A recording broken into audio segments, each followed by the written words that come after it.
Hi everyone, welcome to another episode of my Cedar Point Recreation Park. In the last episode we worked on building out the scenery and buildings in Frontier Town, and today we're going to continue down the trajectory that we started and head down the Frontier Trail, which is of course the pathway that goes between Frontier Town and Millennium Force through some woods and underneath Millennium Force's track. Quite a beautiful part of the park, a lot of scenery to build over here. Unfortunately, not a lot for our peeps to do, but at least it'll look nice to them while they're walking through this area. I did manage to get a lot of photos of this area on my last visit, and not much has changed since those Google Street View photos were taken about 11 years ago. So there's lots of good reference photos for what this area looks like. Unfortunately, there's not a ton of room in my recreation to hold everything. I do wind up having to squeeze some things in sort of the wrong places, and I omit several buildings when you get closer to the Millennium Force area, as there just wasn't enough room for everything that I wanted to put in here. And some of the buildings I did put in were way too small and look kind of silly. That being said though, I do like the aesthetics of this area. I think it looks okay. I think the direction that I started in for Frontier Trail is on the right track. Kind of like the rest of Frontier Town, there's a lot of just brown areas, brown walls, brown roofs for all those log cabin looking buildings.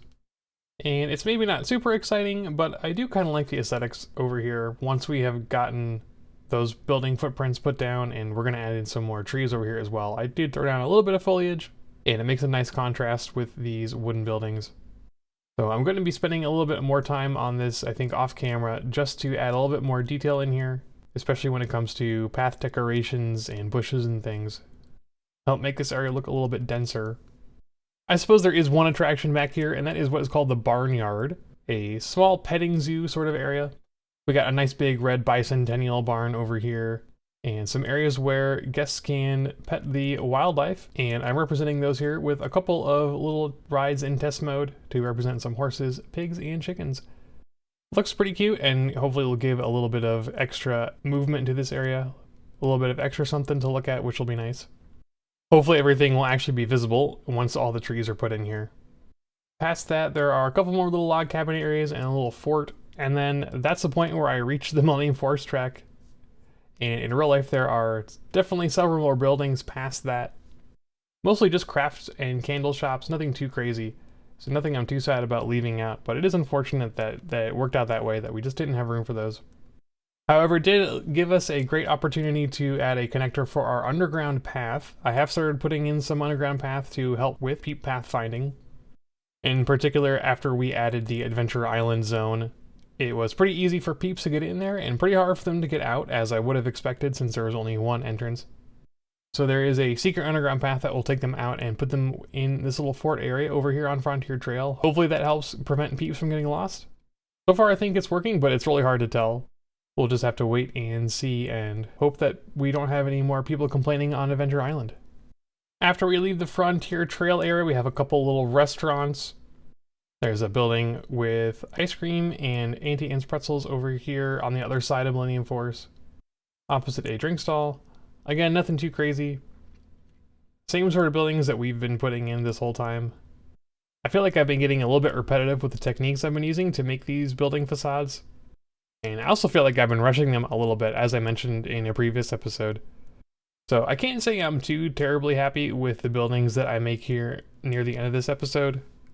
But like I've been saying, mostly we're here just to get down the footprints of the buildings and basic structures. And I do want to be able to spend some more time later to clean them up a little bit, make them a little bit more interesting. Hopefully I'll actually have time to do that, but we'll see. Finally, over at the end here, we built our largest and most complicated building, and that is the Red Garter Saloon.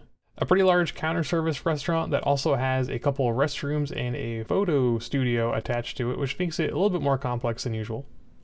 Keeps things a little bit interesting, of course, so that's always good for just making a nice looking area, of course. So this one was pretty fun to do. It was a nice break from all those very basic and plain brown wooden buildings.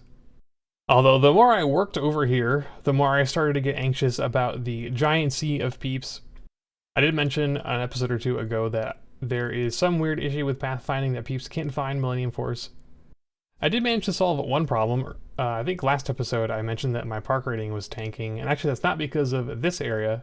I found that there was a peep trap in front of the corkscrew queue of all places, someplace I hadn't touched in ages, that had trapped several hundred peeps, and that was why my park rating was dropping to 0. So after I released all of those peeps, park rating is back up to normal.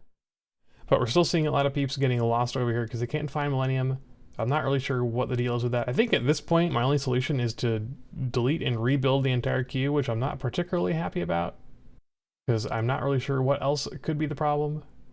But I'll definitely do that off camera. I've already played around with it a whole bunch off camera, and I guess I'm gonna have to do some more playing around with it to see if I can fix that. We'll figure it out one of these days. But yeah, you could definitely see some weird peep behavior as I build the plaza around Panda Express, and how all the peeps briefly get trapped in a little vortex in that plaza trying to get to the entrance to Millennium Force. But anyway, like I said, that's a problem for another day. Anyway, I think that's going to do it for today. Like I said, making a lot of progress with getting some first draft buildings done. Definitely want to make some improvements on these later, especially Panda Express itself. I'm not particularly happy with it. It looks pretty plain and not very much like how it looks in real life. So gotta brainstorm some different ideas on that one. But anyway, I hope you enjoyed watching me build, and as always, if you've got any comments, questions, or suggestions, please let me know. Thanks for watching.